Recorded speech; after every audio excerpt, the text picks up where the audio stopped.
Hi, I want to talk about mobile phones, specifically mobile phone mounts for motorbikes. We all use our mobile phones. We use them for navigation, communication, for music in our helmets as we ride. But how do we mount these to this? I've experienced a couple of systems. The two probably the commonest, most widely used systems, and they are the RAM mount and the quad lock. I used a RAM mount for 2.5 years. Very happy with that. I've just changed over to the quad lock, and I'm going to show you why I've made the change, the pros and cons of each, and then you can decide which way you want to go. So here are the two commonest forms of phone mounts and the two that I've used. This one here is the quad lock, and this one here is the RAM mount. The RAM mount has got a broken iPhone in it, but it serves the purpose. As you can see, I've got one in landscape and one in portrait setting. Doesn't matter, they both can be set either ways. But let's just talk about the pros and cons of each. The first mount I want to deal with is the RAM mount. It's made up of these 4 adjustable prongs that grip onto the phone. There's this rubber safety bond that can be strapped around the edge of the phone. Now, the RAM mount comes as a separate unit. Just take off. You can see there's a ball here for adjustability. Then there's an arm for more adjustability, and then there's the handlebar mount. This allows you to mount your RAM mount in any number of orientations. So it's really good for getting exactly the right mounting for you.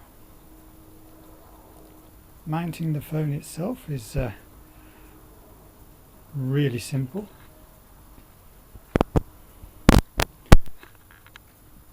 You just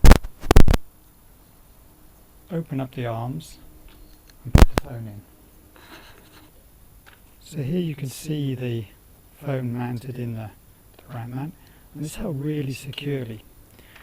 I had a couple of issues with this though. On previous phones I had no problem, but you'll see here the one arm is touching the power button and the other arm is touching one of the other buttons, and what that has the effect of sometimes is activating the emergency alarm, which is not something you want to happen. I had it happen a number of times and it called the emergency services, and I then had to say, very sorry, it's a accidental dial. So that wasn't ideal. I must admit it didn't happen on any of the previous phones I used. It's just the shape and button location on the iPhone Pro. You can always just push the phone up a bit higher.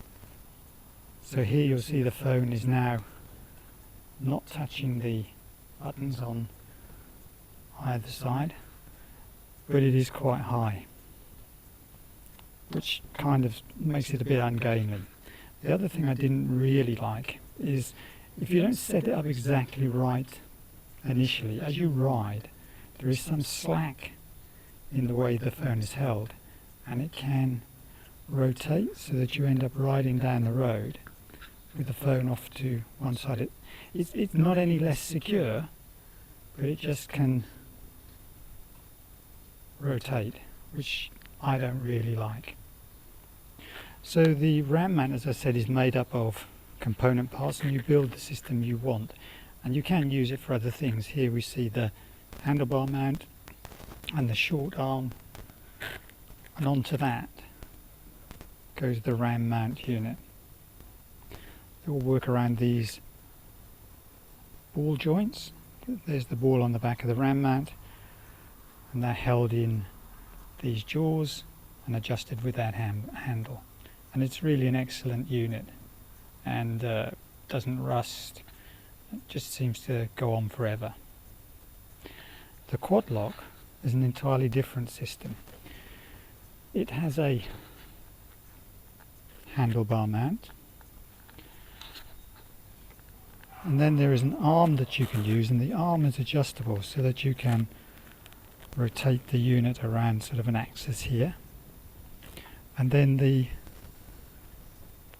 fixing part, which is this quad lock piece with this release button, goes on the arm. The arm can also go directly onto the handlebar mount. The thing is, it's less easy to get the perfect position with this as opposed to the RAM mount. You have to keep undoing these Allen keys and changing it around. So it's not as easy a system to have as perfectly fitted as the RAM mount. The other thing about the quad lock system is you must have the quad lock case.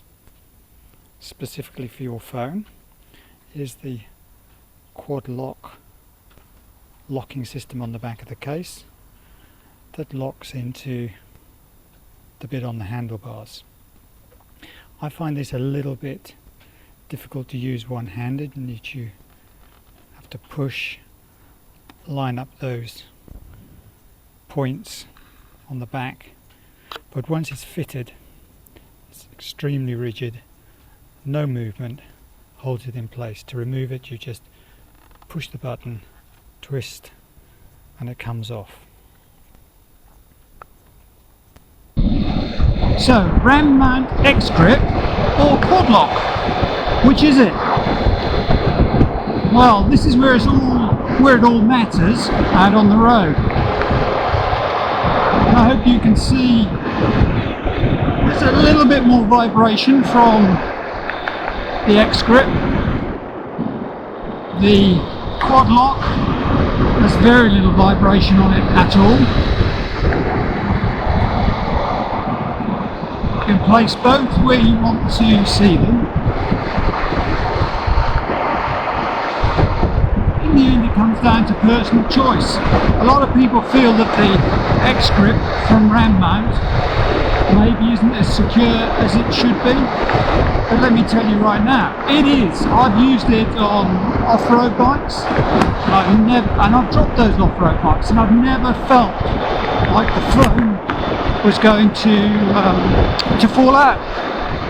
I've not had the quad lock off-road yet, but I have seen people who do. What about price? Well, the quad lock, as I've got it here, is about £52. The X grip from RAM mount, as I've got it here, is about £75. So there is a little bit of a cost factor involved. Except you can use the RAM mount fittings for other things. It can be part of a system, whereas the quad lock is just for this phone. You can't use it for mounting cameras or GPS devices or other things, or even mounting your phone anywhere else. It's just this. It is really personal choice. I do see that RAM have some wireless chargers for just over £100, but they're not this X grip. They're sort of a slightly different concept. Quad lock at the time of recording don't have a wireless mount for phones. They did have, but apparently they're changing them and reviewing them, but I'm sure they will have soon. They do have an anti-vibration fitting for single cylinder motorcycles that may cause some phone cameras to basically fall apart, and that is one of the problems I had with the X grip from RAM mount, although that wasn't a failure of the mount. It was just that I had it on a single cylinder Yamaha XT and the vibration was just too much and destroyed the camera. That's your luck. That's another point about the RAM mount system. You could have just one handlebar mount on one bike and another one on another bike that you might own, and move the arm and the grip between bikes, whereas the quad lock would be more difficult to do because you have to undo Allen bolts. So therefore you'd probably want to have one of these for each one of your bikes. But again, it's a little bit cheaper. So there's no definitive yes or no. It is what you want and what you want to pay, and the particular circumstances you find yourself in. I've tried them both. This is what I think of both of them, and it's entirely up to you. Oh, by the way, neither company gave me these. These are both systems I've bought myself, so it's a totally unbiased view. But the choice is yours. If you like this video, there'll be more to follow. Please subscribe. Don't just watch and go away. Subscribe so you get notifications of my next videos. They could be more about equipment, or they could be about tips on riding and advanced riding, but please subscribe. See you again soon.